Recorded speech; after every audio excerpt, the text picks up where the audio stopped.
Sir 70वीं मुख्य प्रतियोगिता परीक्षा में जो अभ्यर्थी सफल हुए हैं और जो इंटरव्यू की तैयारी कर रहे हैं अब, तो सर उनके लिए आपकी तरफ से क्या टिप्स रहेगा सर?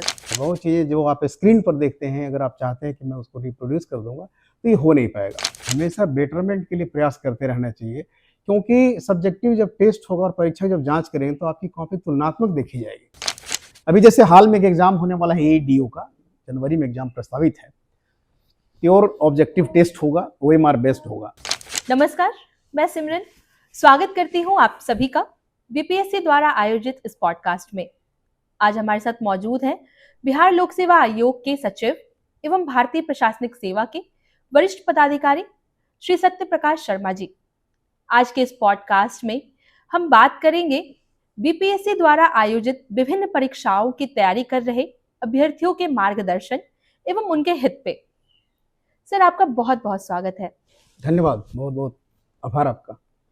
सर हाल ही में 70वीं संयुक्त मुख्य लिखित प्रतियोगिता परीक्षा का परीक्षाफल आयोग द्वारा जारी कर दिया गया है। लगभग 5400 अभ्यर्थी सफल घोषित किए गए हैं और कुछ अभ्यर्थी ऐसे हैं जिनका परीक्षाफल अपेक्षित नहीं रहा है। तो सर ऐसे में दोनों ही वर्गों के अभ्यर्थियों के लिए आपका क्या संदेश रहेगा? सबसे पहले तो मैं जो 70वीं मुख्य परीक्षा में जो सफल प्रतिभागी हुए हैं, उनको मैं शुभकामना देता हूँ कि इंटरव्यू की तैयारी शुरू कर दें। और जो सफल नहीं हुए हैं, उनकी भी प्रतिभा कम नहीं मानी जाएगी। उनके प्रयास में हो सकता है थोड़ी कमी रह गई होगी, तो उनको भी आत्मनिरीक्षण करने की आवश्यकता है और फिर अगले परीक्षा के लिए तैयारी में लग जाएं। अभी से तो ठीक रहेगा। सर 70वीं मुख्य प्रतियोगिता परीक्षा में जो अभ्यर्थी सफल हुए हैं और जो इंटरव्यू की तैयारी कर रहे हैं अब, तो सर उनके लिए आपकी तरफ से क्या टिप्स रहेगा सर? पहले तो आप इंटरव्यू में भाग ले रहे हैं, इसके लिए ज़रूरी है कि आप अपना आत्मविश्वास बनाए रखें। कॉन्फिडेंस बहुत ज़रूरी है इंटरव्यू फेस करने के लिए। और मैं समझता हूँ कि इंटरव्यू बोर्ड में जितने भी मेंबर्स होते हैं, वैसा कोई सवाल नहीं पूछा जाता है जो आप असहज हो जाएँ। तो सबसे पहले तो आत्मविश्वास बनाए रखें। जिस विषय पर आपने पढ़ाई की है, जिस विषय के बारे में आपको अच्छी जानकारी है, उसको फिर से एक बार से फ्रेश कर लें। और ख़ासकर करंट अफ़ेयर्स जो आपके आसपास के माहौल में, देश में, विदेश में, अंतर्राष्ट्रीय स्तर पर जितनी भी घटनाएँ घट रही है, उसके बारे में अवेयर रहें। क्योंकि अब प्रत्याशित सवाल अगर पूछा जाए तो उसके लिए भी जवाब देने के लिए तैयार रहें। सर बिल्कुल। और सर कुछ दिनों पूर्व एकीकृत 71वीं संयुक्त प्रारंभिक प्रतियोगिता परीक्षा का परीक्षाफल जारी किया गया था सर। तो मेंस की जो तैयारी कर रहे हैं अभ्यर्थी सर, तो उनके लिए आपकी तरफ से कुछ मार्गदर्शन? देखिए, जो लोग 71वीं पीटी क्वालीफाई कर गए हैं, वो मुझे पूरा भरोसा है, विश्वास है कि वो उन्होंने अपनी तैयारी शुरू कर दी होगी मेंस परीक्षा के लिए। मेंस परीक्षा सब्जेक्टिव होगा, बिल्कुल विवरणात्मक होगा, लिखने वाला परीक्षा होगा। तो इसमें मैं प्रतिभागियों से कहना चाहूँगा कि लिखने का प्रैक्टिस आप रखिए। बिना लिखने का प्रैक्टिस किए आप परीक्षा में रिप्रोड्यूस नहीं कर पाएँगे। वो चीज़ें जो आप स्क्रीन पर देखते हैं, अगर आप चाहते हैं कि मैं उसको रिप्रोड्यूस कर दूँगा, तो ये हो नहीं पाएगा। तो use always pen and paper. हमेशा सब्जेक्टिव चीज़ों में लिख कर प्रैक्टिस करते रहिए। और सबसे बड़ी बात है कि आप स्वयं आकलन कीजिए कि जिस सवाल का जवाब आप दे रहे हैं, अगर खुद आप इवैल्यूएटर होते, परीक्षक होते, तो उसमें कितना नंबर देते। तो बच्चों के साथ, प्रतिभागियों के साथ यही प्रॉब्लम रहता है कि उनको लगता है कि बहुत अच्छा हमने लिखा है, लेकिन कभी-कभी वो राइट आंसर नहीं होता है। उनकी संतुष्टि के लायक हो सकता है, लेकिन हमेशा बेटरमेंट के लिए प्रयास करते रहना चाहिए, क्योंकि सब्जेक्टिव जब टेस्ट होगा और परीक्षा जब जाँच करेंगे, तो आपकी कॉपी तुलनात्मक देखी जाएगी। तो इसका हमेशा ध्यान रखिए। जैसे मैं एक छोटा सवाल है, मान लीजिए कि कोई औद्योगिक क्रांति की आवश्यकता देश में क्यों है? इसका सवाल का जवाब अलग-अलग तरह से दिया जा सकता है। हर स्टूडेंट अपनी तरह से इसका जवाब देगा, लेकिन आप राइट आंसर जो होगा, कई बार, 2 बार, 3 बार, 4 बार आप लिखेंगे, तो ऑटोमेटिकली एक बार रिफ्रेश होने के बाद लगेगा कि यही सही आंसर है। तो मेरिट हमेशा तुलनात्मक देखा जाएगा, इसलिए हमेशा लिखने का प्रैक्टिस रखिए, नंबर 1। नंबर 2, भाषाई शुद्धता का हमेशा ध्यान रखें।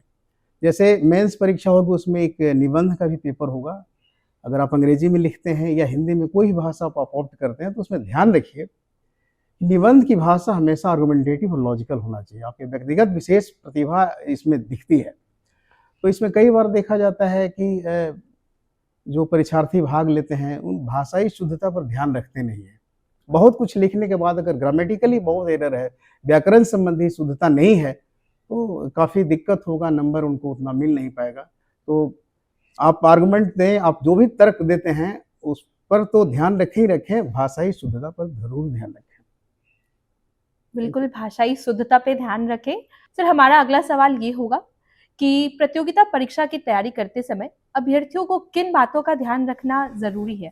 इसमें मैं बड़ा क्लियर कर देता हूँ कि कोई भी आयोग की परीक्षा 2 तरह की होती है, एक ओएमआर बेस्ड होती है और एक सब्जेक्टिव होती है। अभी जैसे हाल में एक एग्जाम होने वाला है एडीओ का, जनवरी में एग्जाम प्रस्तावित है। प्योर ऑब्जेक्टिव टेस्ट होगा, ओएमआर बेस्ड होगा।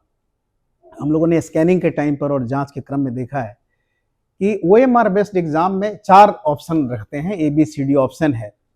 इसकी तैयारी करते समय हमेशा ध्यान रखिए कि खासकर आंसर कर रहे हैं, बुकलेट आपके सामने है, जब आप आंसर देना चाहते हैं तो ABCD 4 ऑप्शन में कोई भी आंसर अगर सही है, उसी सही आंसर को सर्कल को कलर करिए।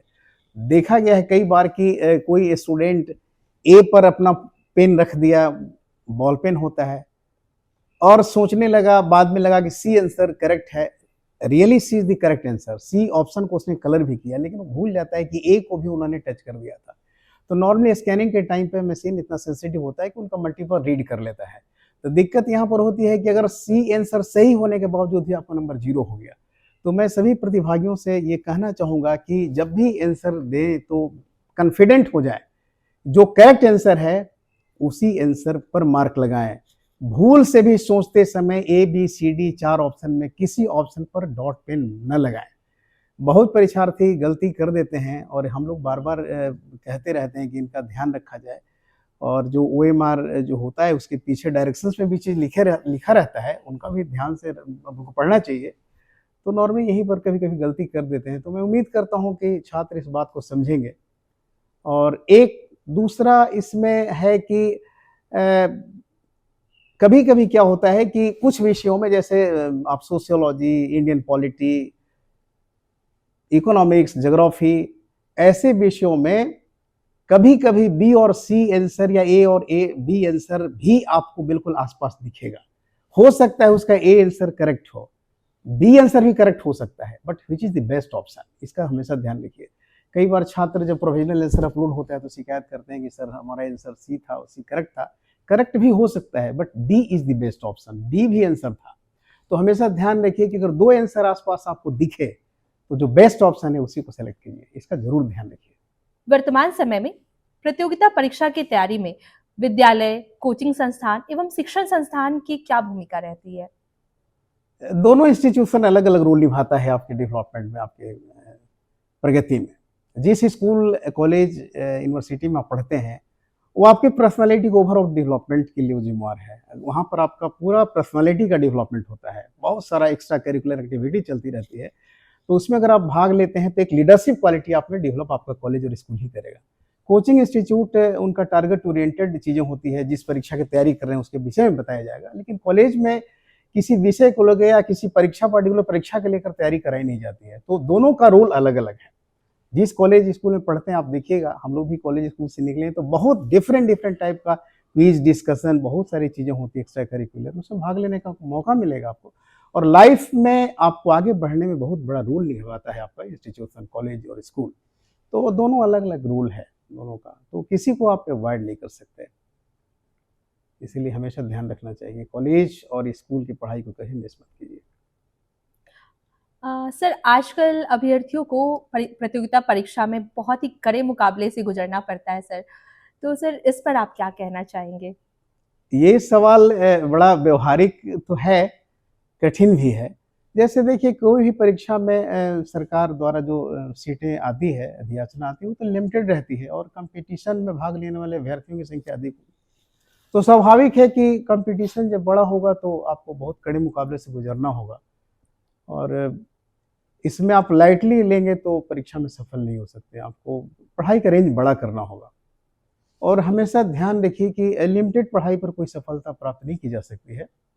जिस विषय की परीक्षा, जिस पद के लिए परीक्षा दे रहे हैं, उनके लिए विषय निर्धारित है, उन विषयों की पढ़ाई का रेंज को हमेशा बड़ा रखिए।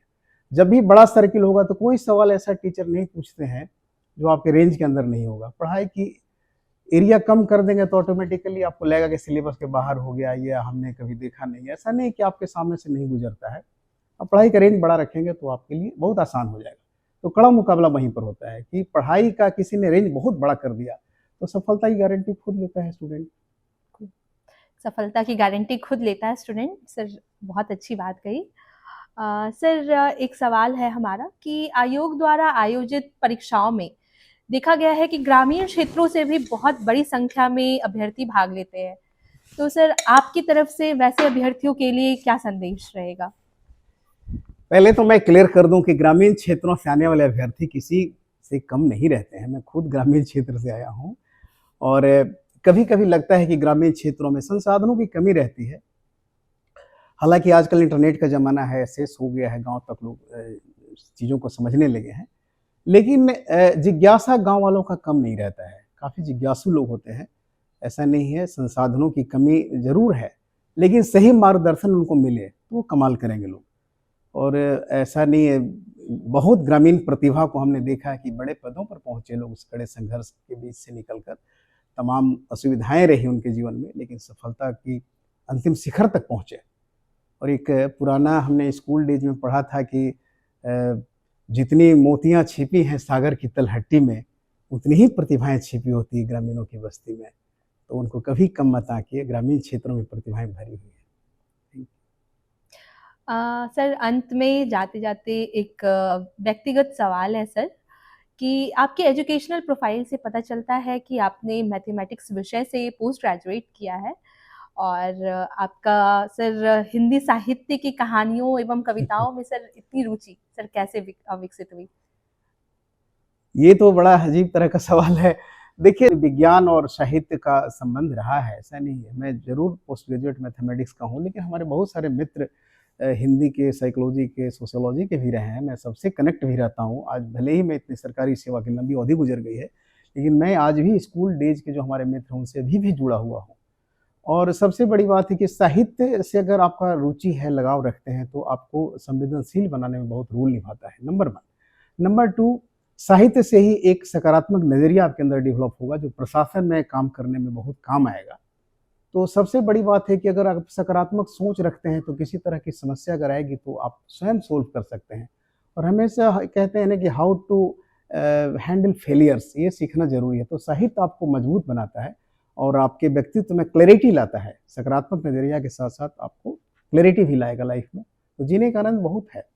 तो ये ज़रूरी है कि साहित्य से अपने आप को जोड़े रखिए और कविता, कहानियों का आनंद भी लेते रहिए। और जब मैं कॉलेज में पढ़ता था तो एक प्रोफ़ेसर सर ने बताया था कि जब कभी आप नॉवेल पढ़ते हैं, कोई उपन्यास पढ़ते हैं, तो जो आपके पसंद का कैरेक्टर उसमें है, अपने आप को उस कैरेक्टर से जोड़ दीजिए। तो जब तक कहानी चलेगी, कहानी आपके साथ-साथ चलेगी। जब कहानी का एंड होगा, तो आपकी पूरी स्टोरी आपके ब्रेन में रहेगी। ये हमने देखा था और महसूस भी किया है हमने।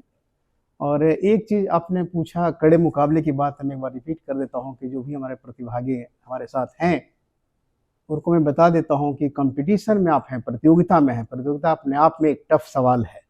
तो बहुत सारे कड़े मुकाबले से गुज़रना होगा और जो भी असफल हुए हैं, उन्होंने अपने जीवन की हिस्से की लड़ाई खुद लड़ी है।